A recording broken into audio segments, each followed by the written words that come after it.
टूटते हैं तो सिर्फ दिल ही नहीं टूटते, कहानियां भी बिखर जाती हैं। टीवी इंडस्ट्री की एक ऐसी ही अधूरी कहानी है राजीव सेन और चारू अप्सोपा की। और अब राजीव सेन ने अपने एक लेटेस्ट व्लॉग में अपनी एक्स पत्नी चारू को लेकर जो कहा वो हर किसी को चौंका देने वाला है। सुष्मिता सेन के भाई और मॉडल अभिनेता राजीव सेन ने अपनी एक्स वाइफ चारू अप्सोपा पर गंभीर आरोप लगाए हैं। उन्होंने साफ तौर पर कहा कि चारू का उनके साथ व्यवहार उनके पास्ट रिलेशनशिप और अनसुलझे ट्रॉमा की वजह से है। राजीव का कहना है कि जब तक कोई इंसान अपने अतीत के ट्रॉमा को छोड़ नहीं देता तब तक वह वही दोहराता रहता है।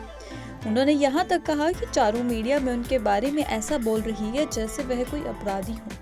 आपको बता दें, राजीव सेन और चारू अप्सोपा की शादी काफी चर्चा में रही। इस जोड़ी की एक प्यारी सी बेटी जियाना भी है, लेकिन शादी ज्यादा समय तक नहीं चली और दोनों ने तलाक ले लिया। तलाक के बाद भी दोनों एक दूसरे पर सोशल मीडिया और इंटरव्यूज में आरोप लगाते रहते हैं।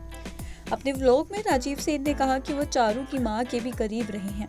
उन्होंने दावा किया कि मैं 6 महीने तक उसकी मां के करीब था और मुझे बहुत कुछ पता चला जो चारू के अतीत से जुड़ा हुआ है। राजीव ने पूरे मुद्दे को मानसिक स्वास्थ्य और अतीत के असर से जोड़ा।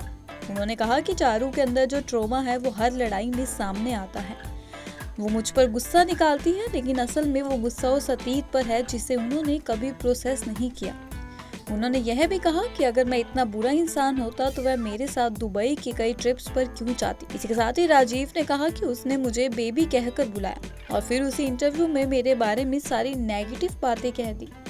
राजीव ने अपने व्लॉग पर कमेंट सेक्शन भी बंद कर दिए हैं। उन्होंने कहा कि मुझे पता है कि लोग मुझे ट्रोल करना चाहते हैं, लेकिन अब चाबी मेरे हाथ में है। मैं अब उन्हें मेरी जिंदगी में जहर घोलने का मौका नहीं दूंगा। राजीव का ये बयान उन सभी लोगों को सोचने पर मजबूर करता है जो किसी पब्लिक फिगर के रिश्तों को सिर्फ खबरों और ट्रोल्स की नजर से देखते हैं। क्या हर ब्रेकअप की वजह सिर्फ एक इंसान होता है या फिर पीछे छुपा होता है कोई अतीत, तो कोई अधूरा घाव। दोनों ही कलाकार राजीव सेन और चारू अप्सोपा एक वक्त पर एक दूसरे के बेहद करीब थे, लेकिन अब दोनों अपने अपने रास्ते पर हैं और उनकी कहानी अब यूट्यूब और मीडिया में एक अलग ही मोड़ ले रही है। आपका इस बारे में क्या कहना है? क्या राजीव का ये बयान जायज़ है या फिर एक और पब्लिक स्टंट? हमें कमेंट सेक्शन में ज़रूर बताइएगा। और वीडियो अच्छा लगा हो तो लाइक करें, शेयर करें, चैनल को सब्सक्राइब करना ना भूलें। और हाँ, राजीव और चारू की जोड़ी को लेकर आपका क्या कहना है? इनके रिश्ते को लेकर अगर आपका कोई भी ओपिनियन है तो हमें कमेंट सेक्शन में ज़रूर बताइएगा।